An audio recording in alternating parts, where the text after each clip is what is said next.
The Zeltor laughed when they spoke of human eyes. To them, the fragile globes of flesh and fluid were symbols of weakness, dim lanterns trapped inside bone. They could see through fog, through smoke, through the soft folds of night, and they boasted about it at every chance. In the barracks, at the firing ranges, even the command halls, their jeering voices carried the same refrain. Humans were half-blind creatures who stumbled in darkness. Sergeant Cade had learned early not to answer mockery with anger. Anger revealed too much. It rattled a hand, sharpened the breath, and dulled the aim. Instead, he filed their words away like a sniper files wind data, storing each syllable as fuel. He knew their laughter carried assumptions, and assumptions were flaws that could be used. The Zeltor were towering reptilian warriors with slitted eyes that shimmered silver in dim light. They moved with arrogance, as though shadows bent themselves to serve their gaze. During joint drills, they prowled through the twilight ranges without hesitation, slipping between cover while the humans relied on scopes and sensors. When a human soldier adjusted his visor, a ripple of hisses and chuckles followed from the aliens. Blind, all of them blind, they whispered. Cade stood apart during those moments, watching not just the aliens but his own squad. Corporal Anders, a younger sharpshooter, clenched his fist in frustration whenever the ridicule rose. Private Morgan's face flushed red, as though the blood itself wanted to fight back. Cade, calm and deliberate, would let the silence stretch until their frustration ebbed. Then he would speak in his low, steady voice. Let them laugh. A hunter doesn't ask the prey to respect his eyes. He just makes the shot. He wasn't a large man, nor particularly imposing. His presence came from steadiness. The way he breathed, the way his rifle seemed an extension of his body, the way his eyes, though considered weak by alien standards, never wavered once locked on a target. His soldiers trusted that steadiness, even when the mockery pressed against their pride.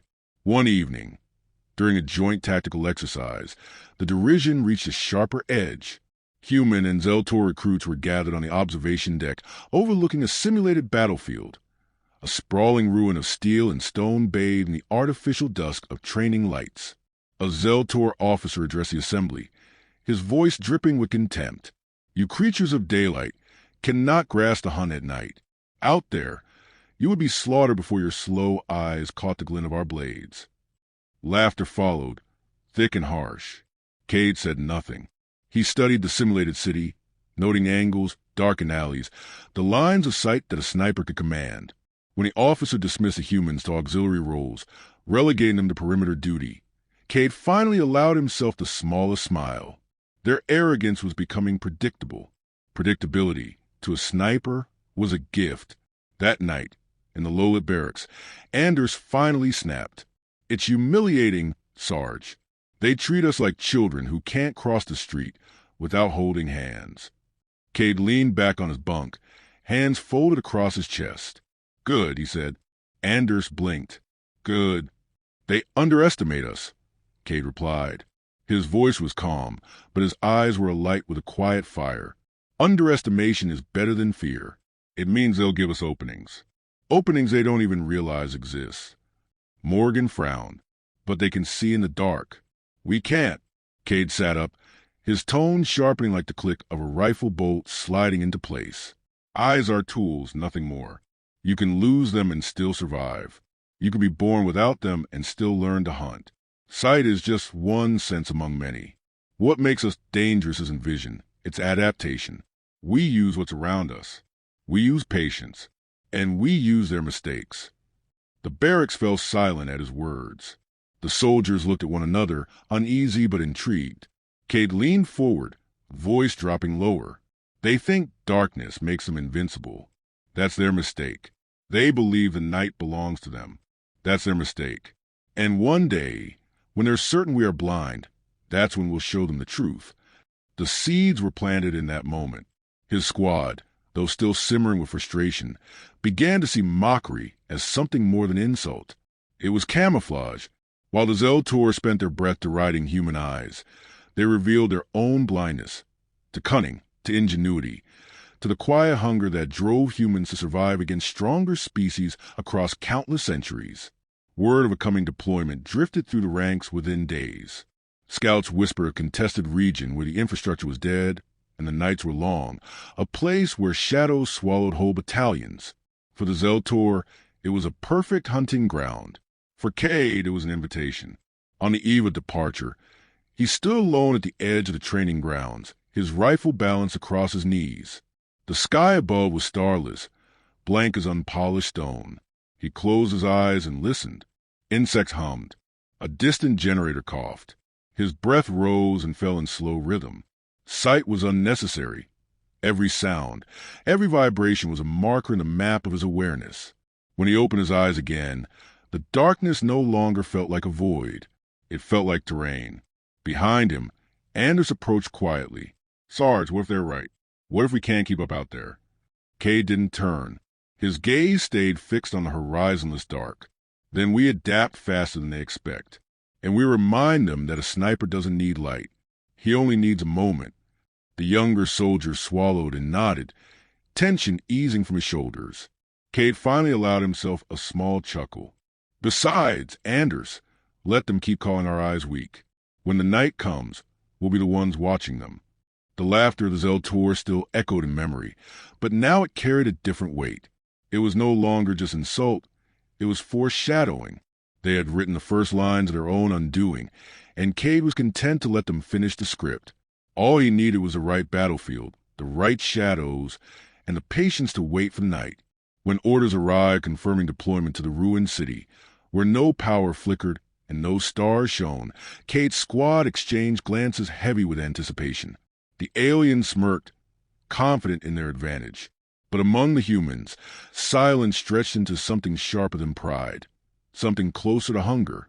Cade adjusted the strap of his rifle and whispered just loud enough for his squad to hear. "They think the dark belongs to them. Soon, they'll learn it belongs to us." And with that, the first chapter of their hunt had begun. The ruined city stretched before them like a carcass, its broken towers jutting into the sky like jagged ribs. No stars burned above. No streetlights glowed. The only illumination came from the faint shimmer of the aliens' own eyes as they moved through the darkness with the confidence of predators who believe in night was their inheritance. The humans, relegated to periphery, followed quietly, helmets dimmed, rifles slung but ready. The aliens hadn't bothered to issue them orders beyond a dismissive, "Stay out of the way." Cade walked to the rear of his squad, rifle angled low, every sense sharpened. The absence of light was oppressive, the kind of blackness that made lesser soldiers uneasy. To him, it was familiar, even comforting. The city's silence carried 1,000 subtle cues. The scuff of scale foot dragging too hard against grit, the rasp of alien armor brushing against stone, the faint hum of comm units. Each detail painted a picture clearer than any set of eyes could. Anders muttered over the squad channel, his voice a controlled whisper. "They're strutting like it's a parade." "They want us to see their confidence," Cade replied softly. "It's meant to make us feel small." He crouched, studying a stretch of collapsed masonry ahead. But arrogance leaves prints. Every time they walk like this, they tell us how they'll die. The squad fell silent at his words, the lesson settling into their nerves like steadying hands. For them, this mission wasn't about bravado. It was about patience, about the long hunt, about letting the night shape itself into a weapon they alone understood how to wield. The Zeltor commander raised a clawed hand and issued a string of hissing commands. The alien unit split into hunting packs, their silvered eyes sweeping alleys and broken doorways as they advanced deeper into the ruins. The humans were waved to the fringes, as though their presence was little more than ceremonial. Cade motioned for his squad to halt in the shadows of a collapsed building. He knelt, sliding his rifle forward, optics dark. The barrel settled on a broken window that gave him a long line of sight across the avenue. The world was black, but in that blackness he saw opportunity. "Positions," he murmured. His soldiers moved like whispers, each choosing cover, each lowering their profile, until they were fragments of rubble among rubble. They shut down their visors, relying on the faint glow of passive sensors strapped to their gear, sensitive devices tuned to vibration, sound, and motion. For the first time, they felt the kind of blindness the aliens had mocked them for, but in that blindness their breathing steadied, their awareness widened. A patrol of 4 Zeltor slinked across the avenue, their eyes cutting silver arcs through the dark. They were relaxed, overconfident. One even bared his teeth in a grin, muttering in their tongue about human shadows too blind to bite. Cade waited. Patience was his sharpest blade. When the alien at the rear turned his head just slightly, exposing the curve of his throat against a faint starlight's reflection on steel, Cade exhaled. The rifle coughed once, muffled, the sound lost in the hollow city. The alien crumpled without a sound. The remaining 3 froze. Their eyes darted, wide and confused. They scanned the dark, but to them nothing had changed. No flare of optics, no glimmer of human visors. One hissed an alarm, calling for reinforcements. Another fired a wild burst into shadows. Anders squeezed his trigger from across the street. Another alien dropped, throat perforated, body twisting before it struck the stone. The 2 survivors panicked. Their silvered vision, so vaunted and praised, showed them nothing. The blackness swallowed their advantage whole. The 3rd alien bolted toward cover. A suppressed shot from Morgan found him mid-stride. Only one remained, trembling, breath ragged. He fired blindly into the night, the bolts hissing off shattered walls. Cade tracked the rhythm of his shots, the desperation in his breathing. Then silence. The alien strained to listen. He never heard the final round that punched cleanly through his skull. The humans didn't move immediately. Silence was their ally.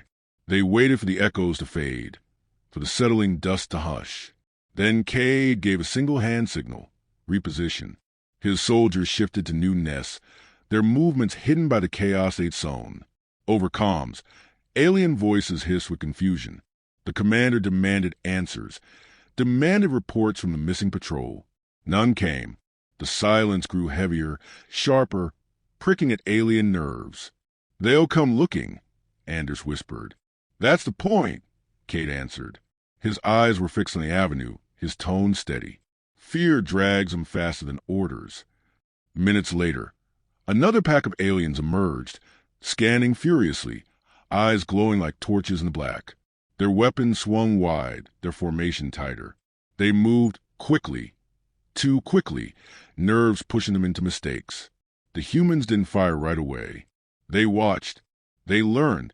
Cade could feel his squads restrained like a hell breath, every finger hovering over a trigger. When the aliens bunched too closely at an intersection, he finally gave the signal. Shots cracked, muffled and precise. One alien fell, then another. The rest scattered, firing in wild arcs, their silver eyes darting in terror. The humans shifted again, vanishing like smoke. To the aliens, the city itself seemed alive, breathing death from its shadows. The Zeltor commander barked furious orders over the comms, his voice edged with disbelief. "They cannot see us. They are blind. They are—" His words cut short as a sniper's bullet punched to the skull of the soldier standing beside him. Panic bled through their lines. Cade allowed himself a thin smile. They're learning, but learning too late. The city was no longer a battlefield shared between species. It had become a hunting ground, and the humans had claimed it without needing to see a thing. For the Zeltor, every ruined wall now carried menace. Every silent alley hid death. Their greatest strength, their vision, had turned traitor, luring them into arrogance, blinding them to the simple truth. In darkness, patience outlives pride. Cade whispered over comms, his voice calm, reassuring. "Remember, they gave us this advantage. Every time they called us blind, they told us exactly how they'd fall." The squad shifted positions once more, becoming phantoms in the dark. Around them, the aliens stumbled, their hisses growing sharper, their movements less certain. The night pressed heavier, no longer theirs. And in that moment, as another alien collapsed to an unseen shot, Cade knew the hunt had only begun. The ruins had grown quieter with each passing hour, though the silence was no longer born of emptiness. It was a silence of dread, the kind that pressed against the walls of the city and smothered even the bravest movements. The Zeltor, once so bold, now slunk through alleys with their eyes wide and weapons trembling. The glow of their vision, once symbols of dominance, now made them luminous targets. Every step they took might be their last, every shadow a hiding place for a bullet they could never see coming. Cade adjusted the scope on his rifle, though the optics remained dark. He didn't need the lens to find his prey.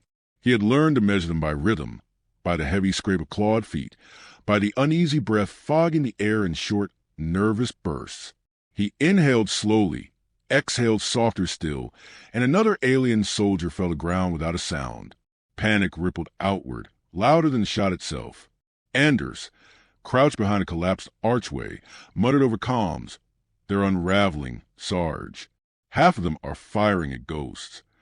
"That's because we've given them ghosts," Cade replied. His voice carried no triumph, only the weight of certainty. Fear is a better bullet than lead. The squad moved like wraiths, never lingering in one position long enough to be cornered. Each time the aliens thought they had the humans pinned, another body dropped from a different angle, and the hunters became prey again. The Zeltor commander raged over the comms, his orders growing more frantic, his belief in superiority cracking under the weight of mounting losses. At last, the aliens lit flares. Harsh crimson burst across the avenue, flooding the ruins with jagged shadows. The commander bellowed triumphantly, certain that light had ended the humans' advantage. His soldiers gathered tighter, comforted by the glow, their eyes gleaming as they swept the streets with renewed confidence. Cade smiled faintly as the flare light stretched long silhouettes of alien bodies across the walls. "They just gave us targets," he whispered. His shot rang first, and one of the towering figures dropped in a heap. Anders followed, his round striking another alien revealed by the stark flare. The firelight, instead of banishing fear, only painted bullseyes where once there had been none. Panic surged again, sharper now, the illusion of safety ripped away. The commander roared, driving his troops into a desperate advance. Energy bolts scorched the air, ripping chunks from stone and steel, but the humans were already gone, fading into darker ruins beyond the reach of flares. From the shadows they struck again, silent, precise, unrelenting. Morgan's voice came low and steady, almost reverent. "They called us blind, but they're the ones stumbling now." Cade heard the awe in her tone, but answered only with focus. "Stay sharp. Desperation makes them dangerous." The climax built when Commander himself stepped forward, unwilling to watch his soldiers die in terror. He was a massive figure, armor marked with insignia of countless victories. His eyes blazed in the dark, twin lanterns of rage. He leveled his rifle at the shadows and bellowed, "Come out, cowards! Face me where I can see you." Cade adjusted his rifle, finger brushing the trigger. He could end it with one shot, but instinct told him to wait. Leaders who believed in their own legend were more useful alive for a moment longer. The commander moved deeper into ruins, his soldiers rallying behind him, emboldened by his defiance. It was exactly what Cade needed, predictability. He shifted position, climbing silently to a higher perch in the skeletal remains of a building. From there, the commander stood outlined in the flickering light of another flare, his form sharp against the crumbling stone. Cade steadied his breathing, but before he fired, a sudden flash of return fire seared past his position. An alien marksman, one who had been patient enough to wait. The shot had come within inches of his head, and the angle told him the marksman was skilled. At last, someone worthy of the hunt. Cade ducked, shifted, and scanned the line of rooftops. The alien's silvered eyes glowed faintly, a betrayal of his hiding place. Cade exhaled and returned fire, but the marksman rolled away, quick, disciplined. This would not be a simple kill. The duel began in silence. Two hunters, each measuring the other by instinct alone. The alien fired again, his shot sparking off stone. Cade shifted low, moving with fluid calm, then rose from another angle. Their exchange was patient, deliberate, each testing for weakness.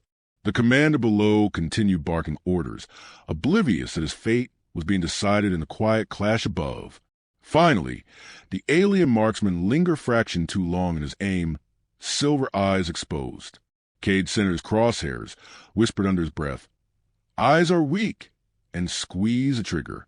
The shot was clean. The marksman crumpled, his silver gaze extinguished. Silence reclaimed the rooftops. Cade slid back into position, fixing his rifle once more on the commander below. Now, with the alien leader gesturing wildly and shouting in fury, the shot mattered. Cade exhaled, let his pulse slow until it was a drumbeat steady enough to guide him, and pulled the trigger. The commander's body jerked, his voice cutting short, and then he fell forward into the dust. The alien ranks broke almost instantly. Leaderless, their courage collapsed, their hisses turning to frantic cries as they scattered into the ruins. Some fired wildly at the dark, others fled outright. None dared to stand. Cade lowered his rifle, his squad re-emerging one by one from the shadows. Anders grinned, shaking his head. Sarge, they'll never laugh our eyes again. Cade studied the crumbling city, the silence now heavier with victory than with fear. He didn't smile. His voice, calm and even, carried across the squad channel. They thought vision made them hunters. Tonight they learned the hunt belongs to patience, to discipline, to those who can turn darkness into an ally. Morgan's voice came soft, almost a whisper. What will they call us now? Cade slung his rifle across his shoulder, stepping from the shadows like a figure born from the night itself. Predators, he said, the kind that doesn't need light to see. Around them, the ruins held a memory of panic and death, a testament carved in silence. The Zeltor had mocked human sight, but in their arrogance they revealed a deeper truth. Eyes could fail, but instinct and resolve never did. Cade led his squad deeper into the city, their movements quiet, purposeful. The hunt was over, but the war was not. Beyond the ruins, other battles waited, other enemies convinced of their superiority. And for each of them, there would come a night where laughter turned to silence, where weakness became weapon, and where the humans proved once more that they were never as blind as their enemies believed. The squad followed without question, their rifles slung but ready, their footsteps steady. The darkness ahead was vast, endless, but to them it was no longer an enemy. It was their domain. And in that endless black, Sergeant Cade's eyes burned not with sight, but with certainty.